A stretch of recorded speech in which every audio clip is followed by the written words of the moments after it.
First major heart attack on Monday morning between 8 a.m. and 9 a.m. People getting ready to go to jobs that they don't like, jobs that are making them sick. What is it that you could love doing 7 days a week that'll bring a smile to your face? Think about that. You've got to start saying yes to your life. You've got to start saying yes to your dreams, yes to your unfolding future, yes to your potential.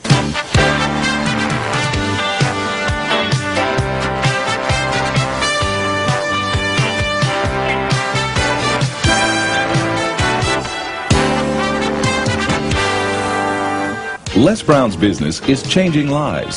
He touches thousands of people each year.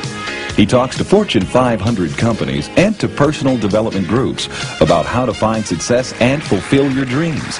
In essence, his best message is himself, because Les Brown knows what it is to have come up the hard way. Les and his twin brother were adopted at the age of 6 weeks by Miss Mamie Brown, a single woman with little money and a big heart. The boys grew up in the low-income area of Liberty City outside Miami, Florida. In the 5th grade, Les was mistakenly labeled EMR, educably mentally retarded, and he became a child nobody thought would amount to anything.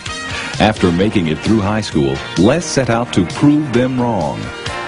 He started on the radio, moved to Ohio, and made himself a local star as a fast-talking disc jockey. He soon became an influential community spokesman. Then he ran for the Ohio State Legislature, where he served 3 terms and became chairman of its Human Resources Committee. Les Brown is now a nationally acclaimed motivational speaker who's taught thousands of people the techniques he's used to overcome the obstacles he's faced in his own life.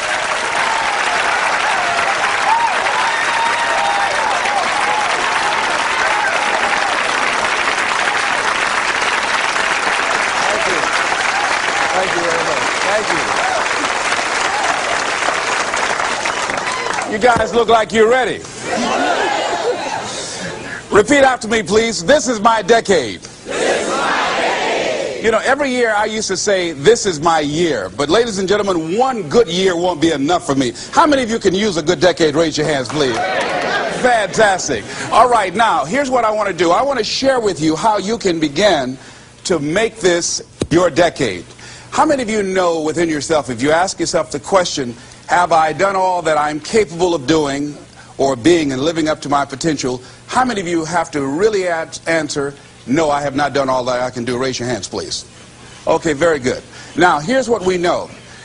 That people don't do what they know in life, but what they do is they operate within the context of the vision they have of themselves.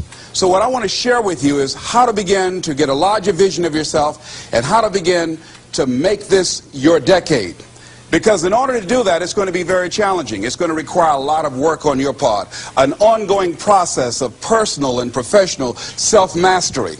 And it's going to require that you begin to see yourself worthy of the requirements in terms of effort, in terms of commitment, in terms of action, in terms of preparation, or whatever it is that you need to do in order to take your life where you want to take it. So one of the first things I ask you to do is I want you to look at your life right now and think about something that's important to you, something that gives your life a sense of value. Think about something that you'd like to have, or something you'd like to create for you or your family or for society. I want you to hold this thought in mind. Now, one of the first things I want you to do is don't worry about the inner conversation that you're going to have. Don't worry about how you're going to do it. That's going to come. You're going to develop a plan of action. You will find the way. You'll become the kind of person that can attract the people, the resources, and everything you need in order to make that become reality. But I want you to be mindful of your inner conversation. I remember once I was sitting in an audience, and Zig Ziglar, who I consider one of the greatest motivational speakers on the planet, he was giving a speech. And I was out in the audience, and I saw him going back and forth, and within myself I said, I'd like to do that. I can do that. And I leaned over to the guy next to me. I said, how much do they pay him to do that? And he said, $5,000. I said, I know I can do that.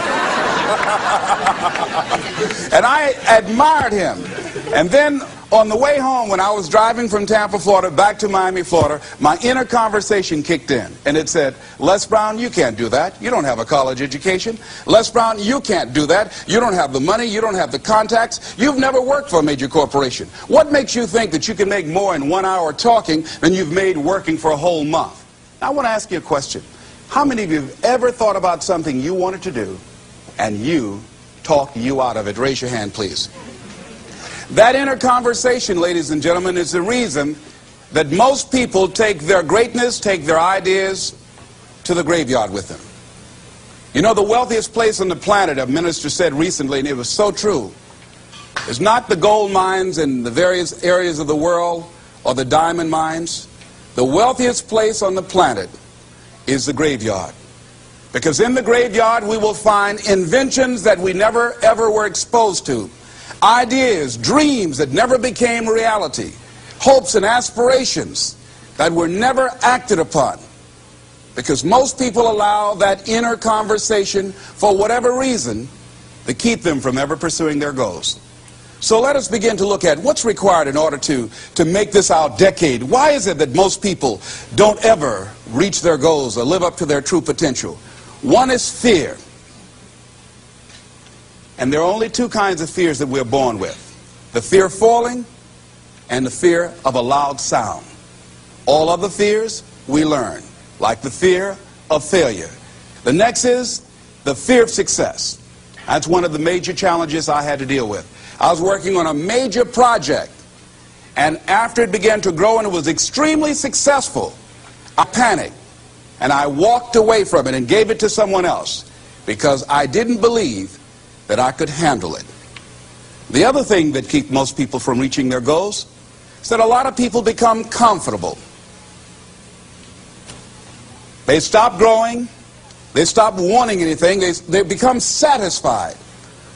They stop looking at ways in which they can improve themselves. They stop putting things in front of them. I was reading something by a great man, George Bernard Shaw, and he said something to the effect that to have succeeded is to have finished one's business on earth. Like the male spider who is killed by the female spider the moment he has succeeded in his courtship.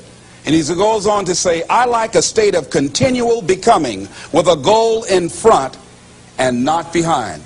I remember after giving a speech at a major corporation, a gentleman came up to me who was up in years, and he said, you know, that's real great motivation for you young guys, but I've done all my work.